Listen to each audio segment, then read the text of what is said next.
મહીસાગરમાં મનરેગા યોજનામાં કૌભાંડની 4 તાલુકાઓમાં ફરિયાદ નોંધાઈ છે। સંતરામપુર, વીરપુર, બાલાસિનોર અને લુણાવાડા આ 4 તાલુકાઓમાં મનરેગા અંતર્ગત આચરાયેલા 76,91,251 રૂપિયાનું કૌભાંડ।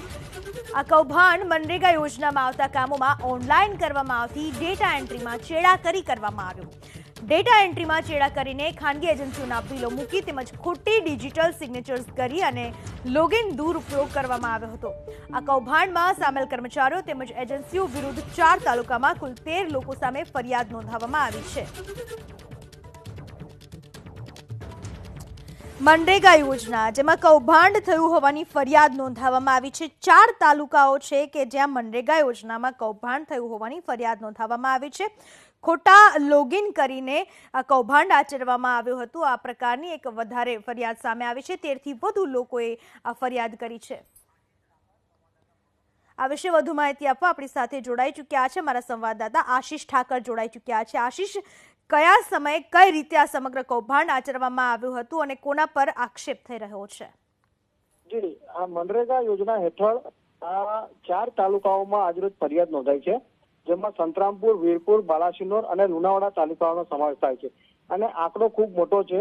76,91,251 રૂપિયાનું કૌભાંડ આચરાયાનું વિગત સામે આવી છે। મનરેગા યોજનાની અંદર કરવામાં આવતા કામો, દાખલા તરીકે નાળાનું કામ હોય, રોડનું કામ હોય અથવા તો ગામના કોઈ ચોતરાનું કોઈ જે બી મનરેગા યોજના હેઠળ આવતા કામો હોય એ કામોની અંદર ડેટા એન્ટ્રીમાં ચેડા કરી અને ડીઆરડીએ ઓફિસના કર્મચારીઓ તેમજ જે એજન્સીઓ છે, વેપારીઓ જે માલ સપ્લાય કરતા હોય છે, તેઓએ ભેગા મળી અને જે ઓનલાઈન પોર્ટલ હોય છે એની અંદર લોગિન કરી પાસવર્ડને ફરીથી નાખી અને ડિજિટલ સિગ્નેચરોનો પણ દુરુપયોગ આમાં કરવામાં આવ્યો છે અને પાછળથી ખોટા બિલો એ મૂકી અને આ સમગ્ર નાણાં જે છે તે વેપારીના ખાતામાં આવે અને ત્યારબાદ આ લોકો પછી લઈ લેતા હોય છે।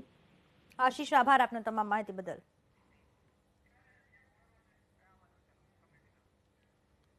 તો જે 4 તાલુકામાં મનરેગા યોજનામાં કૌભાંડ થયું હોવાનું સામે આવ્યું છે। ખાનગી એજન્સીઓના બિલ પણ તેમાં લગાવવામાં આવ્યા હતા।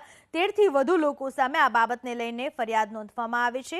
લોગિન ખોટા કરીને આ રીતનું કૌભાંડ આચરવામાં આવ્યું છે। મહીસાગર જિલ્લામાં મનરેગા કૌભાંડ સામે આવ્યું છે। આ પ્રકારની ફરિયાદ નોંધાઈ છે।